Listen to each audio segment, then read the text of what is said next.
This episode of Auto Collabs was recorded live at the Merge 2025, hosted by the Alliance for Automotive Innovation. This is Auto Collabs. All right, we're at the Merge from the Alliance of Automotive Innovation. We're here with the one and only Michael Dunne of Dunne Insights. Thanks for giving us a few minutes of your time, and we hope to get all of your insights. Always looking forward to talking to you guys. All right, so we want to keep this snappy. Yeah. What is the thing that you're talking about here and most right now? What's the biggest topic? Okay, number one, number two, and number three biggest topics for Americans today: China.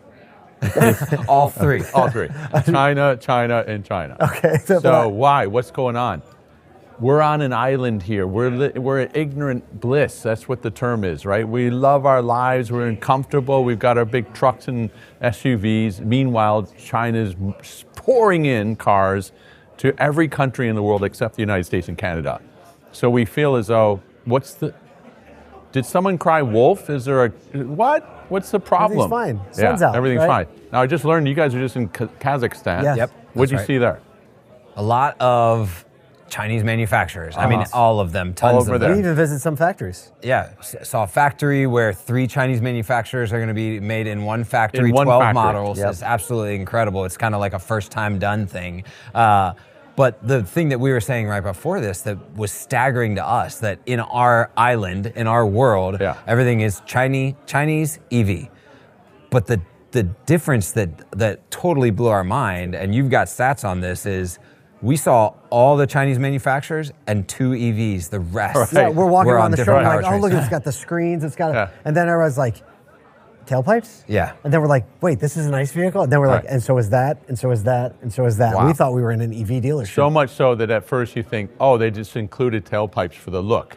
Yeah, right. No, It's a bolt-on. It's old So school. the numbers are staggering. 5 years ago, China was an also-ran when it came to exports. They export about 1 million cars, cheap ones, to developing countries. Today, they're on track to export 8 million. So How many years ago was the 1 million? 5 years.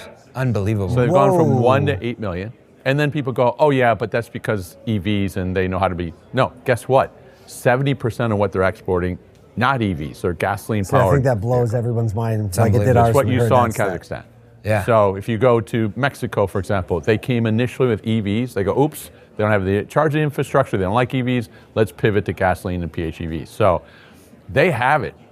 Gasoline, PHEV, Same E-Rev. car, just different platform? Often it's the same car. Sometimes Yeah. they've got how many, like 62 different companies, 107 brands. You want a car, it's like going to the aquarium. You know how you see all those fish of different Right. colors, shapes, sizes. Grab a hook and you Which get one. That's really yeah. good. You're going to get one. That's unbelievable. that you need. So when you're thinking about this, and you're now speaking in so many of these environments, in political environments, in OEM environments, you're on LinkedIn, you've got a newsletter.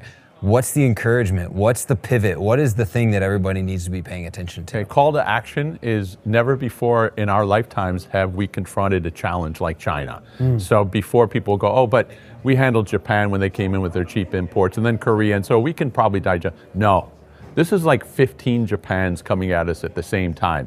They have us on cost, they have us on scale. Increasingly, they're really good with technology. R&D? R&D. Yeah, who was talking? I don't know if it was the panel you were on. They were saying that like they're developing R&D at twice our pace. Yes. So it's like by the time we deliver one iteration, they're already releasing V2. V2. They're running at speed and at half our cost. So a lot of people go, oh, they're so good at research and development. Well, they spend half as much as we do, but they just make more of it because they just feel, if you've been to China recently, there's a massive, vicious price war going on. They're beating each other's brains out at home. No one's making money in China, so they have a super incentive to export. Right, and the government they have all this capacity. Yeah, massive And the government capacity. is saying, as far as I understand, like, okay, we're going to step back from the industry. It's at critical mass. We'll let the market play out now. Yeah, go. It's a bloodbath. Let's see what happens here. And then what's happening is the Xpengs of the world, the Xiaomi's, Elite Motors are saying the only way for us to survive, to get oxygen, is to export. And they make more profits on their exports than they do at home. This is the opposite. Japan and Korea made profits at home, bought market share overseas by pricing very cheaply. The Chinese are looking at our markets and going, there's so And much we money. can make money? Whoa. Wow. So what's the answer for America? I think we have to get very close with our allies, Korea, Japan, and Europe, and say, we understand there's a country called China that could overwhelm us. Have they done it in other industries? Absolutely. If you look at solar panels and steel and shipbuilding and you name it, buttons. When I first went to China in the 1980s, they go, we're going to own the world button industry. You mean like decorative buttons? Yeah, like that was it. Disney button and like a circus? You go to a town called Wenzhou in Zhejiang province, factory, buttons. Emerging industry. That's it. Does anybody else, can anyone else compete with us? No.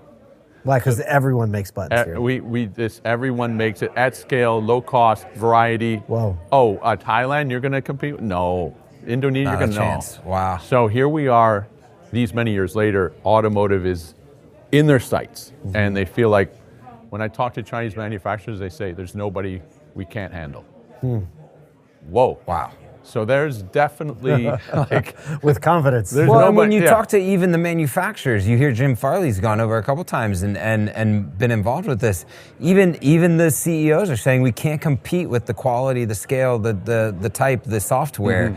It seems like a losing proposition, but what you're saying is the banding together, the allied nations, the change in the way that we think about cost, research, and development is possible if we pivot now. It's not to, get too dramatic, but it is kind of like a Pearl Harbor moment or a Sputnik 2 moment. You don't seem like an overly dramatic guy. I just want to put that out there. Just keeping it cool, but it's real. We need to understand that without getting together with our allies, we won't have the scale. Or if without our partners in Mexico and Canada, we won't have the labor or the minerals. We need our allies to be able to compete with China. Otherwise, wow, it's going to be tough. All right, so the year's about to end as of time of recording this. Yes. It's got a few weeks left. What was the biggest surprise of this year for you? Biggest surprise of this year is the speed with which the Chinese are moving into Europe and just overwhelming European industries. So I was in the Munich Auto Show in September. There were 9 Chinese automakers at the show, more than the Germans. Wow. Munich. In Munich. There was over 100 Chinese parts makers, including like autonomous vehicle components, and go, wow. And the Chinese, when they were making the presentations there, said, oh, by the way, we're here to stay. So they're setting up camp very quickly. I was in the UK 2 weeks ago. They owned from nothing a few years ago, 13% of new car sales now, and they're talking about 30% by the end of next year. Oh my goodness. So the speed of it is just like mind-blowing. You know how long it took the Koreans or the Japanese to get that kind of share in Europe? To earn that. Oh yeah. Well, and from a consumer perspective, it's a lower cost, higher quality, more software-enabled vehicles. So the consumer is craving it, it seems. Yeah.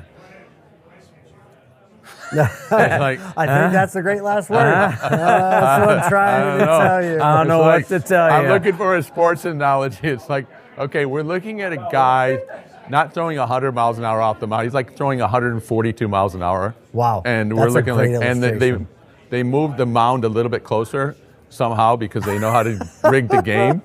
And you're going, but wait, that can't be fair. You're like, okay, ready, what? Strike 3, right? Well, how can people follow what you're doing, the newsletter? Thanks so much for asking.